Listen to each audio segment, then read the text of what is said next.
예, 반갑습니다. 오늘 뉴스투데이하고 4차 산업혁명 시대의 일거리 정책이라는 주제로 토론회를 함께하게 돼서 굉장히 기쁘게 생각합니다. 일자리라고 안 하고 왜 일거리라고 했냐 이걸 좀 잠깐 도입부에 설명을 해야 될 것 같은데, 그러니까 일자리는 뭐 언제 어떤 시대에 하여간 일의 숫자, 잡의 숫자를 갖다 지칭하는 것이라고 한다면 기존의 일자리는 주어질 때 새로운 일거리를 만들어야지 일자리가 늘어나지 않겠느냐 하는 얘기입니다. 그러니까 산업혁명 시대에 생각해 보면 당연히 기존의 일자리는 다 파괴가 됐죠. 농촌의 일자리는 거의 다 파괴되고, 우리도 농촌에 있던 인구에 비해서 도시에 있던 인구와 도시에 유입된 인구가 많아지는 그 변곡점이 1970년대 초반이었을 것 같은데, 그만큼 농촌에서의 일자리는 없어졌지만 도시에서 새로운 일거리가 생겼기 때문에 그 일거리가 생긴 것으로 인해서 더 일자리가 늘어나고 그 수요를 충족할 수 있었던 것이죠. 그러니까 기술의 발전은 사람들한테 새로운 수요, 새로운 욕망, 새로운 필요를 만들고 그것이 새로운 일거리를 만드는 것이 아니냐. 뭐 이런 생각에서 오늘 4차 산업혁명 시대에 일거리 정책이라는 생각을 갖고 오늘 토론회를 만들게 된 것 같습니다. 2월달 고용 통계가 조금 있으면 나올 텐데 1월달 고용 통계를 보고 많은 분들이 굉장히 심각한 거 아니냐, 일자리 숫자가 굉장히 많이 줄어든 것이 아니냐 하는 지적들을 많이 합니다. 그 지적은 일견 일리가 있고 또 한 측면에서는 어떤 그 새로운 숨어있는 가능성 자체를 갖다 놓친 측면이 있습니다. 작년 1월 달에 비해서 AI를 포함한 4차 산업혁명 부분, 정보통신 부분에서 일자리는 9만 5천 개가 동년 대비 늘었습니다. 그 다음에 R&D 과학기술 분야는 4만 5천 개가 늘었습니다. 이 부분은 거의 언론이 주목을 하지 않아요. 언론이 주목하는 부분은 도소매업에서 또 음식업, 요식업에서 건설업에서 대대적인 고용 감축이 있었다 해서 전반적으로 고용 감축이 얼마였다 하는 것을 주목을 합니다. 저는 이 부분은 인정할 수밖에 없을 것 같다고 생각해요. 도소매업에서 고용 감축이 일어나는 것은 지금 온라인 쪽에서의 그 비중이 매년 급속하게 빠른 속도로 늘어납니다. 20대, 10대, 30대 친구들은 백화점이라는 걸 가본 적이 거의 없어요. 되게 온라인 구입으로 기존의 패턴을 갖다 대신해 가고 있습니다. 그러니까 갈수록 도소매업에서의 고용의 비중이 줄어드는 것이죠. 요식업, 이거는 뭐 작년에 우리 합계 출산율이 0.98 아니었습니까? 0.98이면은 인류 역사상 전쟁과 빈곤, 질병 그리고 섬나라를 제외하고는 합계 출산율이 1.0 이하로 떨어진 나라는 인류 역사상 우리나라가 최초입니다. 물론 어제 오늘의 일은 아니지만, 그러면 당연히 맨 처음에 어린이 옷집이 줄어들 것이고 또 백일잔치 하는 장사가 안 될 것이고 문방구가 안 될 것이고 태권도 학원이 안 될 것이고, 이게 쭉쭉쭉쭉 이어져 와서 대학교가 이제 앞으로 10년 이내에 상당수가 문을 닫을 것이고, 이러한 현상 하에서는 기본적으로 요식업 자체가 고용 숫자가 줄어들어 오는 것, 이것은 구조적인 현상이라고 할 수밖에 없습니다. 건설업, 건설 경기, 우리가 이제 부동산 정책을 펼치다 보니까 건설 경기가 옛날만 못하죠. 그래서 이런 부분에 대해서는 사실 정부가 정책을 나름대로 마련하고 있는 것으로 알고 있는데, 제가 우선 주목하고자 하는 것은 아까 말씀드린 4차 산업혁명 부분에 있어서 IT 부분에서 지난해 동년 대비 9만 5천 명이 늘었다. 그리고 과학기술 분야에서 4만 5천 명이 늘어났다는 겁니다. 그럼 이 통계만 있느냐? 지난해 우리나라 신설 법인 수가 역사상 처음으로 10만 개가 넘어섰습니다. 지난해 우리나라 벤처 창업 수가 역사상 최고를 경신했습니다. 투자액 수도 최고를 경신했고 고용자 수도 최고를 경신했고 회수액 수도 최고를 경신했습니다. 외국인 투자액 수도 최고를 경신했습니다. 그러니까 아까 말씀드린 건설과 도소매업과 요식업에 있어서의 축소와 이 새로운 부분의 변화를 놓고 보면 우리나라가 확실히 산업 전반이 구조조정이 되고 있구나, 변화가 있구나 하는 것을 확인할 수 있겠습니다. 그래서 어저께 정부가 제2벤처 부문을 조성하겠다 해갖고 대대적인 이 정책을 발표한 것이죠. 마중물이 될 수 있는 펀드를 갖다가 뭐 10몇 조를 새로 또 조성하고 이렇게 하겠다는 건 이왕 이제 혁신 성장의 새로운 물결이 시작되는데 이것이 제대로 된 바람을 타게 하자, 훈풍을 맞게 하자, 아마 이런 생각이라고 봅니다. 그런 생각하에서 기업에서 요구하는 차등 의결권 제도 같은 경우도 어저께 우리가 긍정적으로 검토하고 있다라고 하는 것을 경영권 방어를 위해서 포함시키는 등 여러 가지 정책을 갖다가 얘기한 것으로 알고 있습니다. 자세한 어저께 발표된 정책에 대해서 제가 얘기할 필요까지는 없을 것 같고요. 이것만 갖고 그러면 과연 될 것이냐? 혁신 성장이라고 하는 것이 효과가 바로바로 나타나면 좋은데 이것이 갭이 생기면은 기존의 고용에 있어서의 어떤 그 축소를 갖다가 감당하기가 좀 어렵지 않겠습니까? 사실 중국이나 베트남, 인도네시아 같은 경우는 세계적인 금융위기 이후에 나름대로 어떤 대처를 했었는데 대개 어떤 나라나 비슷하게 임금 주도 성장이라고 하는 것을 정책으로 채용을 했습니다.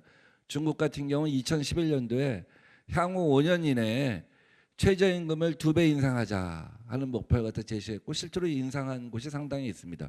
인상한 곳이 상당히 있다는 뜻은 중국은 성별로 최저임금이 다릅니다. 그렇다면 한계 자영업 부분에서 소상공인 부분에서 구조 조정이 일어날 수밖에 없겠죠. 그와 동시에 리커창이 대중창업 만중혁신, 만인혁신이란 얘기를 갖다 목표를 내세우고 지금 중간촌에 가서 볼 수 있는 창업 카페를 포함하여 대대적인 창업 국가로의 어떤 변신을 꾀합니다. 여기서 구조 조정된 부분을 새로 흡수할 수 있는 새로운 일거리를 만들 수 있는 혁신 성장을 갖다 동시에 꾀한 것이죠. 그러니까 다른 나라의 어떤 예들을 보면 혁신 성장과 임금 성장이 동시에 가거나 앞서거니 뒤서거니 하여간 거의 동시에 가는 그런 틀을 갖다 꾀했기 때문에 그 충격을 흡수할 수 있었던 것입니다. 또 아울러 제조업, 기존의 제조업을 어떻게 하냐 하는 문제도 굉장히 중요할 것 같습니다. 우리나라 자동차가 전체 고용에서 차지하는 비중이 한 13에서 15%, 조선도 거의 한 10% 달할 것 같은데요. 조선하고 자동차가 사실 지난 몇 년 동안 최악의 상황을 경험을 해왔습니다. 물론 조선은 그 죽음의 터널 같은 이제 벗어나서 새로운 어떤 가능성을 보여주는 그런 상황까지 가 있습니다. 자동차는 이제 우리가 국가적인 전략으로 수소차와 전기차를 병행하는 그런 기술 혁신을 갖다 꾀하고 있습니다. 이런 기존의 어떤 전통적인 제조업을 갖다가 어떻게 다시 되살릴 것이냐 하는 것은 굉장히 중요한 화두라고 생각합니다. 곧 이어서 그러니까 어제 제2벤처붐이 발표된 거에 이어서 곧 이어서 정부가 발표할 것이 제조업 르네상스입니다. 아울러 아까 여러 가지 말씀드렸습니다만 건설업, 도소매업, 관광업 이런 말씀드렸는데 건설업 같은 경우는 이제 생활 SOC라고 해서 우리 도서관을 짓는다든지 또 예비 타당성 조사를 면제해서 새로 25조 원에 달하는 SOC 산업을 갖다 시작한다든지 이래서 이제 기존의 이 건설업 같은 경우에 있어서도 빛을 쪼여주는 그런 정책으로 변화하고 있고 이제 관광업 같은 경우 중국이 이제 사드 보복을 갖다가 거의 해제한 수준에서 다시 관광업의 붐을 어떻게 일으킬 것인가 하는 것과 관련된 조만간 제조업 르네상스에 의해서 이 관광업 대책도 아마 정부가 발표하는 것으로 알고 있습니다. 이 기존 산업을 어떻게 다시 르네상스를 갖다 맞게 할 것이냐 하는 것도 굉장히 중요한 주제입니다만 오늘 4차 산업혁명과 관련해서는 결국 정부가 얘기하는 혁신 성장이라고 생각합니다. 박근혜 정부에서도 창조 경제를 얘기하고 이명박 정부에서도 녹색 경제를 갖다 얘기했습니다.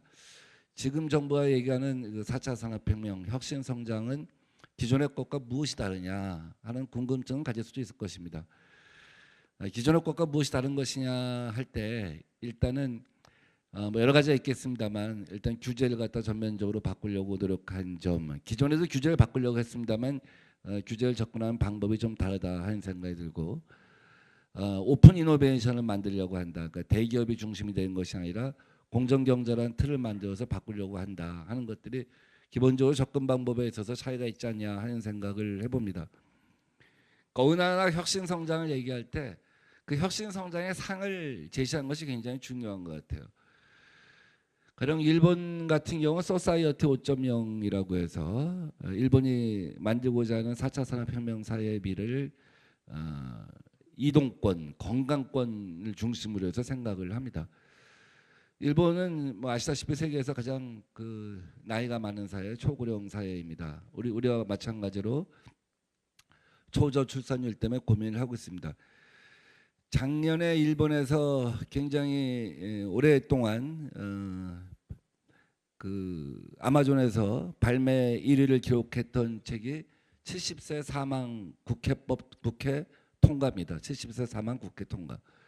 그러니까 일본 국민이면 70세가 되었을 때 한 달 이내에 사망하도록 하는 법이죠. 그러니까 한 달 이내에 이민을 가거나 아니면 어떠한 형태든지 이제 사망을 하게 하는 법입니다. 소설입니다. 진짜 통과된 법은 아니고요. 근데 37주 동안 아마존에서 베스트셀러 1위에 올랐다고 하는 건 일본 사회가 갖고 있는 심각성을 갖다가 보여주는 것이라고 할 수가 있겠습니다. 그래서 그 소설은 해피엔딩으로 끝납니다. 1년 만에 막 온 사회가 경각심을 갖게 되는 것이죠. 법이 통과된 다음에 어떤 돈을 많이 갖고 있는 사람은 내가 이 돈을 다 갖고 있을 필요가 있느냐. 우리 사회의 의료 시스템을 요새 내놔야겠다. 혹은 연금을 갖다가 그전엔 연금 조정이 전혀 안 됐는데 미래 세대와 과거 세대 간에 이런 것에 대한 급속한 합의가 이루어지면서 일본 사람들이 누구나 70세에 일본을 떠날 이유가 없고 오랫동안 행복하게 살 수 있는 사회적 합의가 이루어진다는 법입니다.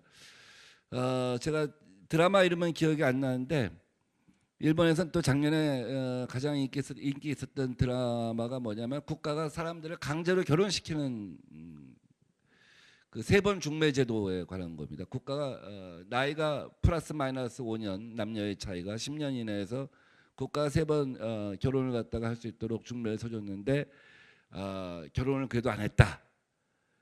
그럴 경우는 테러 부대에 가서 이렇게 활동할 수 있도록 하는 드라마가 있었습니다. 그러니까 일본은 그만큼 이 노령화 사회라고 하는 것이 굉장히 이제 심각한 문제인데 그러면 거기에 중요한 게 뭐겠습니까? 건강권, 이동권에 관한 문제 아니겠어요? 4차 산업혁명을 해도 일본은 로봇 산업이 굉장히 발전했잖아요. 미국에서 세스에 온 세계에서 다 가듯이 일본의 로봇 박람회 또 모든 사람들이 가잖아요. 그러니까 로봇 같은 걸 중심으로 해서 일본은 자기들의 어떤 4차 산업혁명, 건강권, 이동권을 중심으로 해서 소사이어티 5.0을 그린다는 것이죠. 독일은 인더스트리 4.0 여러분들이 다 많이 경험해 보셨을 텐데 이제 그 인더스트리 4.0이 기존의 제조업 강국을 만들었다고 한다면 이 IoT, IoB 시대에 거기에 맞춘 이 공장의 혁신이라고 한 것을 어떻게 할 것이냐 이런 고민하에 또 독일판 유 버전을 만듭니다. 중국은 또 중국판 버전이 있죠. 뭐 제조업 2025, 2050을 포함하여 여러 가지 버전이 있습니다. 미국의 빵에 대응해서 할 수 있는 인터넷 신기술이라고 하는 것에 대해서도 중국의 미래상으로 얘기를 하고 있습니다. 그러면 한국의 미래상은 무엇일 거냐에 대한 고민을 제가 해본 적이 있는데 그걸 압축하면 ABC 코리아 이렇게 제가 정리해봤습니다. A는 그 AI의 줄임말입니다. B는 블록체인의 줄임말입니다. C는 컨텐츠 앤 코리아, 컨텐츠 앤 컬처의 줄임말입니다. 나중에 이제 제가 이 말을 만들고 대정부 질의를 하고 많이 했는데 나중에 금융권에서는 ABCD라는 말을 쓰더라고요. AI, 블록체인, 클라우드, 그 다음에 데이터 이런 말을 쓰던데 사실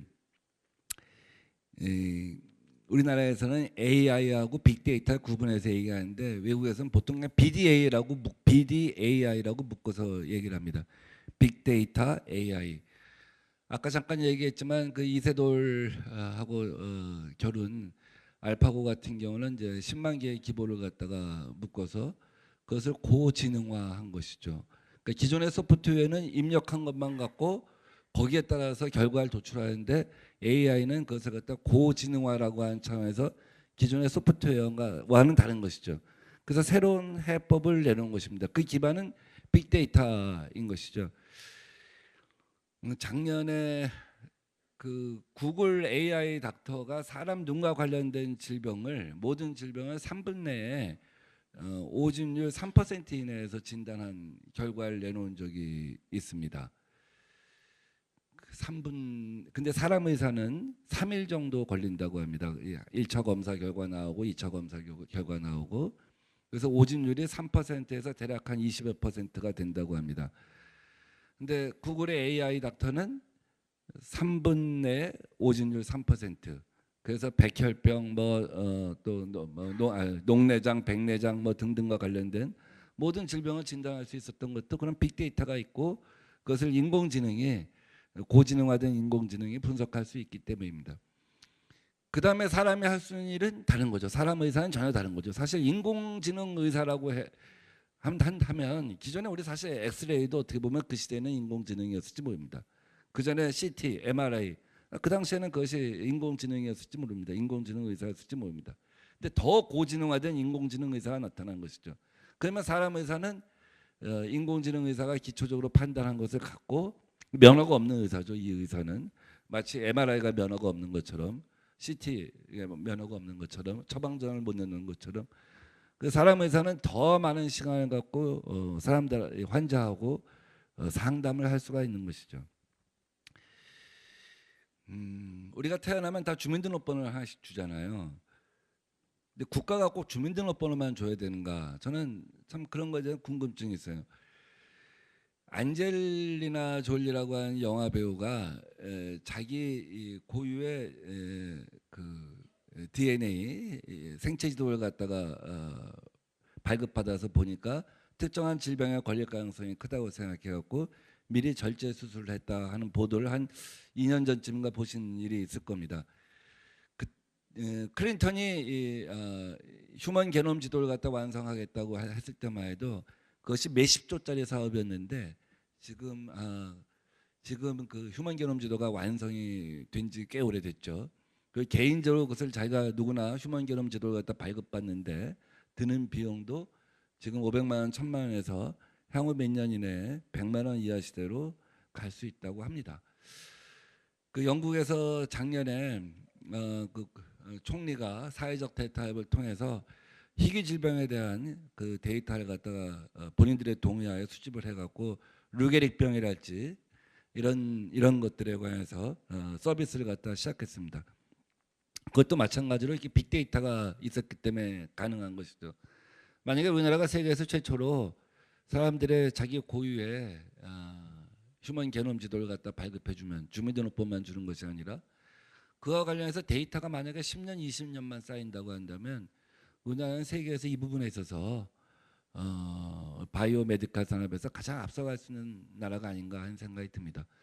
특정한 유전자 지도를 갖고 있는 사람이 특정한 질병에 자주 걸리는 이유를 파악할 수가 있을 것이고 왜 이 사람 지금은 우리가 어떤 약이라고 하는 것이 대개 혈압의 원인이 이러이러한 것이 있을 것이고 이러한 혈압의 원인이라고 한다면 이러한 정도의 성분을 가진 약이면 대충 맞아 떨어질 것이다 하는 확률의 어떤 게임이라고 한다면 더욱 특정화할 수가 있는 것이죠. 지금 문재인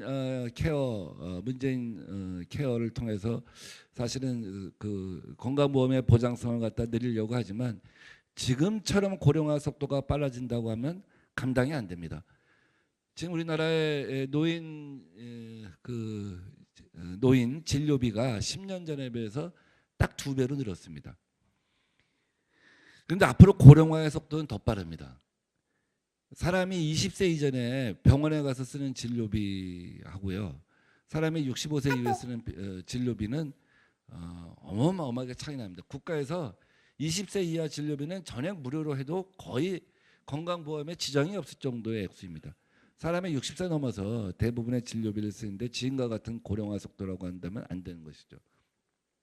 제가 이 말씀을 오래 드리는 이유는 사실은 4차 산업에 많은 여러분들이 들어본 많은 얘기들이 있지 않습니까? 스마트 시티, 스마트 공장, IoT 혹은 무인 자동차 이런 것들은 다 최종적인 귀결은 이런 데이터들을 모아서 AI가 처리해 나가는 그런 것일 거라고 생각합니다. 공통 기반이 AI라고 하는 것이죠. 그런데 AI는 가령 미국과 중국의 차이가 거의 나지 않습니다. 그러니까 우리가 전통적인 산업에 있어서는 선진국과 후진국이 굉장히 많은 차이가 나죠. 뭐 10년, 20년, 30년 차이가 나기도 합니다.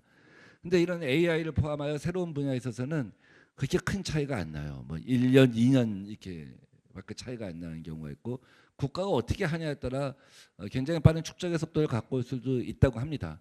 우리나라가 그런데 AI는 동남아 국가보다도 한 1년, 2년 정도가 이렇게 뒤처진 상태라고 합니다. 근데 AI가 이렇게 발전하기 위해서는 사실은 그 축적 실패의 용인이라고 하는 것이 굉장히 중요하죠. 그리고 AI는 안 되면 안 되면 4차 산업혁명에서 우리가 경쟁에서 앞서갈 수 없기 때문에 반드시 AI를 갖다가 해야 한다 하는 의미에서 제가 우리 혁신성장의 앞날 첫머리로 A를 얘기했습니다. B는 이제 블록체인입니다. 뭐 4차 산업혁명의 중요한 특징 중에 하나가 공유 경제랄지, 또 중재자 없는 경제, 또 그것이 아니라 기존의 어떤 규모의 경제가 아닌 어떤 개인 창업의 경제, 뭐 여러 가지로 정의할 수가 있겠습니다. 그 중에 하나가 이제 블록체인, 아시는 것처럼 금융으로만 얘기하면 중재자 없는 경제가 될 거죠. 굉장히 많은 부분에 있어서 블록체인이라고 하는 것이 사람들의 삶을 바꿀 수가 있다고 생각합니다. 이따 여러분들 점심 식사하실 텐데, 가령 오늘 여기 500명이 모였다 하면 음식물 쓰레기가 몇 인분이 나올까요? 여기는 아마 양식당이니까 그렇게 많이 나올 것 같지는 않은데, 한식당이나 하여간 다른 코스 요리에 가면 굉장히 많은 음식물 쓰레기가 나올 겁니다.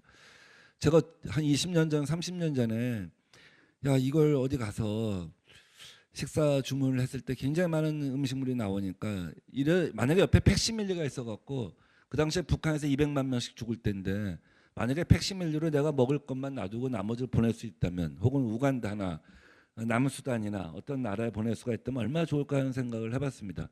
첫째, 우리는 음식물 쓰레기를 줄일 것이고, 또 인류는 빈곤의 기아의 문제를 해결할 것이고. 근데 이게 이제 블록체인과 암호화폐로 가능한 시대가 되지 않느냐.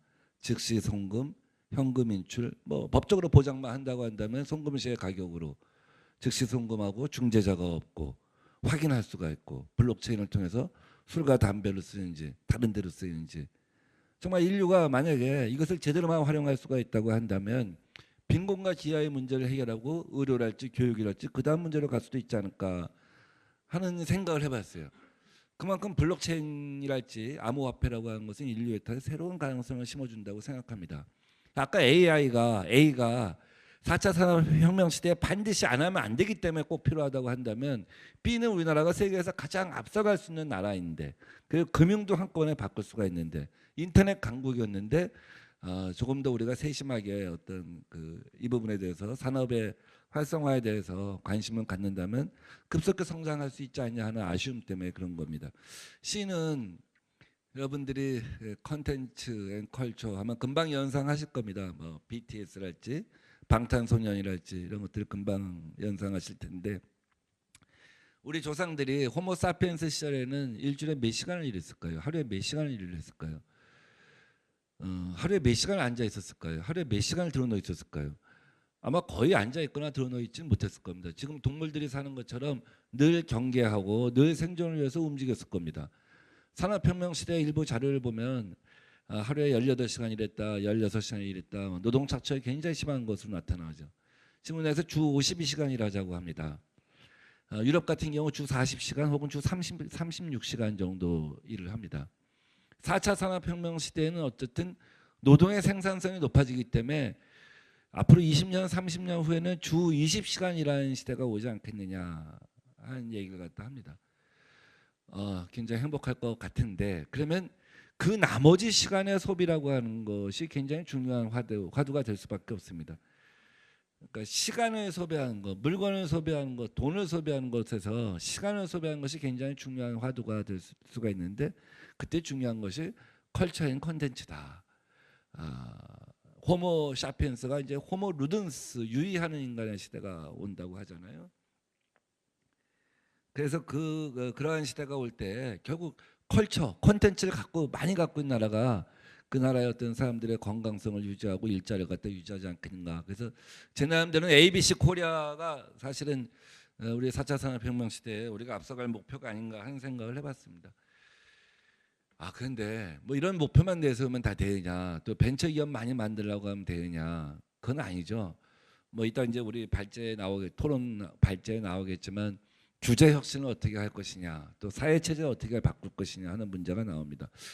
제가 어저께 얘기했었는데 어저께 그 벤처 2차 붐 정책에 포함되어 있다고 아까 커피를 마시면서 얘기를 들었는데 굉장히 기쁘더라고요. 제가 항상 했던 얘기인데, 아니 세계 어느 나라가 대학 평가를 갖다가 하는데 국제 학술 논문제 게재된 거 갖고 그거 갖고 평가를 하고 그거 갖고 대학 지원을 하느냐, 그 다음에 취업자 수 갖고 그거 갖고 대학교 지원을 하느냐, 취업자 수 1년 후에 변화하고 그것 때문에 행정적이 얼마나 시간 들이고 돈 들여 가야 되는데 창업 갖고 좀 해보자. 그리고 그 창업센터를 대학교에 보이지 않는 곳에 두지 말고 대학 본부를 갖다 창업센터로 바꾸든지 그렇게 하자. 그리고 창업센터 그 센터장 하는 교수님도 창업 경험이 있는 분으로 좀 바꾸자. 뭐 이런 얘기를 제가 한 적이 있었는데 어저께 우리 창업 갖고 대학을 평가하겠다는 얘기도 포함시켰더라고요. 그래야죠. 갑자기 대학생 보고 너 창업하라, 취업하지 마라, 창업하라고 하면 어떻게 창업할 수 있겠습니까? 우리나라 대학 졸업생들의 창업자 수가 매년 증가하고 있습니다. 작년에 10몇만 명 됐을 거예요. 근데 그게 다 창업인가요? 개업이죠. 97%는 개업이죠. 개업과 창업의 차이는 뭡니까? 개업은 기존에 있는 거 하는 거예요. 자기가 김밥 천국을 한다든지 미장원을 한다든지 이겁니다. 돼지 머리 올려놓고 고사 지내는 게 개업입니다. 창업은 물론 거기도 돼지 머리 올려놓고 고사 지낼 수 있지만 기존의 업종을, 기존의 일의 성격을 조금 바꾼 거죠. 스타일이나 혹은 기존에 없던 걸 하는 것이 창업이죠. 이 창업으로 만들어 주어야 되는 거죠. 그러기 위해서는 금융도 바뀌어야 되고 대학 교육도 바뀌어야 되는 거죠. 우리나라 대학 수학 능력 시험을 갖고 세계에서 4년마다 한 번씩 열리는 세계 수학자 대회에 가서 수학 능력 시험을 번역해서 보여줬더니 세계 노벨상 수상자급의 수학자들이 그 문제를 못 풀었다는 것을 TV를 통해서 보셨을 거예요. 그래서 이렇게 어려운 문제 어디다 쓰냐 그랬더니 대학 입시에 사용한다. 그랬더니 대학 입시에 사용한다면 어떤 특정 대학에서만 쓰는 거냐 그랬더니 일종의 자격 시험으로 모든 대학생들이 본다 그랬더니 그게 가능하겠느냐 첫 번째 대답은. 다음 두 번째 대답은 그걸 풀어서 뭐에 도움이 되냐 수학에, 이런 얘기를 했다고 합니다. 영어도 마찬가지, 뭐 국어도 마찬가지 다 들었을 겁니다. 생각하는 능력으로 바꿔줘야 되는 거죠. 초등학교부터 금융교육도 하고 경제교육도 하고 다 바꿔줘야지 창업이 되는 거죠. 그러니까 4차 산업혁명 시대의 중요한 특징은 기존의 대규모 기업에 취업하는 것이 아니라 새로운 개인들이 소규모 창업과 혁신을 통해서 더 많은 일자리가 생길 거라고 얘기를 하잖아요. 그렇게 전망을 하잖아요. 그럼 완전히 학교, 대학, 우리나라의 시스템을 다 바꿔주는 것이 저는 필요하다 하는 생각을 갖고 있습니다. 두 번째는 이제 규제 완화에 관한 건데 제가 정무위원장입니다. 작년 4+1법이 통과가 되었습니다. 1월 17일 날 정보통신과 서비스에 관련된 샌드박스에 테스트해보고자 하는 아이디어가 19개가 접수됐고 아까 우리 수석부 위원장님 말씀하신 것처럼 금융과 관련해서는 105개 아이디어가 제출이 되어 있습니다. 이것은 4월 1일부터 시행이 될 것입니다. 만약에 2월 달에 국회가 예정대로 열려서 개인정보 3법이 통과가 되었다고 한다면 더 빠른 속도로 우리나라가 변하지 않았을까 하는 생각이 듭니다. 우리 정무위에서는 인터넷은행 특례법을 작년에 통과시킨 데 이어서 제가 대표 발의한 금융혁신법과 행정규제 기본법 그리고 이제 신용정보법 이런 사실은 규제와 관련된 기본법들을 다 통과시키는데 지금 남아 있는 이제 마지막 그 난관 같은 것이 개인정보에 관한 것입니다. 여기 계신 많은 분들 비행기 탈 때 기꺼이 가서 지문 찍고 나가시잖아요. 홍채 검사하는데 가서 찍고 나가시잖아요. 왜 그러시죠? 개인정보인데? 이거 안 찍어주면 뭐 나갈 수가 없으니까, 비행기 탈 수 없으니까. 물론 그럴 겁니다. 근데 그 저항이 너무 강하면 국가가 그걸 할 수가 없는 거예요. 근데 그러함에도 불구하고 왜 사람들이 그걸 찍고 나가냐. 국가가 내 홍채와 지문을 갖다가 유용하거나 함부로 쓰거나 어디 잃어버리거나 분실하거나 이러지 않을 거라고 하는 신뢰가 있기 때문에 가능한 거 아니겠습니까? 다음 두 번째는 내가 이걸 제공했을 때 내가 안전해질 거다. 다른 사람도 이런 불편을 감수하지만 결국 그 과정에 테러리스트를 걸러낼 것이다. 그렇기 때문에 결과적으로 나한테 편익이 돌아온다고 생각하기 때문에 그 개인정보를 갖다 제공하는 거 아니겠어요? 사실 개인정보에 관한 이 원칙은 제가 이 말씀드린, 그러니까 여러분이 막 굉장히 논쟁을 하면 굉장히 복잡하고 막 어렵고 뭐 이런데, 여러분이 직접 맨날 경험하는 그 비행기를 탈 때 왜 나는 홍채와 지문 정보를 제공할까, 이걸 생각해 보면 알 수가 있을 것입니다. 그런 과정에서 사회적 합의를 할 수 있지 않을까 하는 생각이 듭니다. 제가 올해 쓰고자 하는 책이 웰 리타이어링이라는 책입니다. 우리 국민소득 1만 달러 때 웰빙이라는 얘기를 많이 하잖아요. 그러니까 막 그때부터 그냥 사람들 조깅하기 시작하고 산에 가고, 뭐 산에 그전부터 갔지만 이건 등산복을 더 비싸게 주고 사고 뭐 트레킹도 하고 이러잖아요. 근데 국민소득 1만 달러가 되면 되게 웰빙을 생각한다는 거죠. 국민소득 2만 달러가 되면 되게 웰다잉을 생각합니다. 어떻게 존엄하게 죽을까. 근데 여기 계신 많은 분들 고민할 때 어떤 주제가 앞으로 굉장히 큰 주제일 것 같으냐면, 이제 그 전에 웰 에이징이라고 하는데 저는 이제 웰 리타이어링이라는 표현을 씁니다. 저희가 이제 문상을 가보면 대개 80대 후반, 90대 초반이에요. 다 호상이라고 해요. 근데 통계적으로 보면 남자는 평균 수명이 79, 여자는 83입니다. 근데 왜 문상을 가면 다 80대 후반, 90대 초반일까요? 그걸 최빈 사망 연도라고 합니다. 몇 세의 사람이 가장 많이 돌아가시느냐. 그러니까 평균 수명을 합치면은 교통사고 뭐 중간에 여러 가지 경우에 수에서 돌아가신 분들이 있을 거 아닙니까? 그걸 합친 거지만 최빈 사망 연도는 대개 거의 그 노령화에 의해서 사람이 수명을 다하고 돌아가신 연도를 얘기하는데, 그게 90이 넘으면 최빈 사망 연도가 90세가 넘으면 그 사회를 100세 사회라고 합니다. 그러니까 우리나라는 이제 이미 거의 100세 사회에 돌입한 거죠. 근데 저희가 젊었을 때 저희 부모님이 60대 되면 환갑 지나면 돌아가실 줄 알았어요. 진짜 칠순 지내실 분 별로 없을 거라고 생각했어요. 다 환갑 잔치했어요. 인생 70 고래이라고 정말 믿었어요. 근데 지금 다 그분들이 80대 후반, 90대 초반에 돌아가셔요. 여기 있는 분들 중에 젊은 분도 있고 제 나이 또래 있는 분들도 있는데, 여러분들은 앞으로 몇 년을 살까요? 이렇게 보면. 그리고 지난 30년에 우리나라 국민들의 영양 상태의 개선과 의료 기술의 개선에 비추어 볼 때, 앞으로 30년간 우리나라의 영양 상태의 개선과 의료 상태의 개선을 볼 때 여러분들은 몇 년을 더 사실까요? 뭐 120세? 보통 100세에서, 제 나이 또래는 보통 100세를 다, 지금 벌써 우리나라에서 100세 넘어서 생존하신 분이 2,000명 가까이 되니까, 여기 강남욱 우리 대표이사나 이태희 편집인 같은 분들은 되게 100세는 넘어설 거라고 생각합니다. 뭐 좀 건강하게 관리하신 분들은 120세. 그다음에 젊은 세대에 대해서는 제가 얘기하지 않겠어요. 그거는 4차 산업혁명 기술이 갖고 올 변화에 대해서 제가 예측할 수가 없기 때문에, 뭐 인공장기나 이런 것들. 그러면 지금 우리나라에서 남자들은 71세에 은퇴를 합니다. 1차 직장에서 밀려나서 2차 직장, 3차 직장까지 가서 나오는 게 71세입니다. 이 과정, 한 50대 초반부터 이 과정을 어떻게 관리하냐.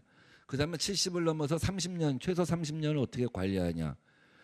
어떻게 행복하게 인생을 마무리하냐 하는 것이 제일 굉장히 큰 주제입니다. 그건 돈이 있어서 그럴 수도 있고, 물론 돈도 있어야겠죠. 그렇지만 관계나 존재감 같은 것이 굉장히 중요해요. 저는 여기서 새로운 일거리 같은 걸 많이 봅니다.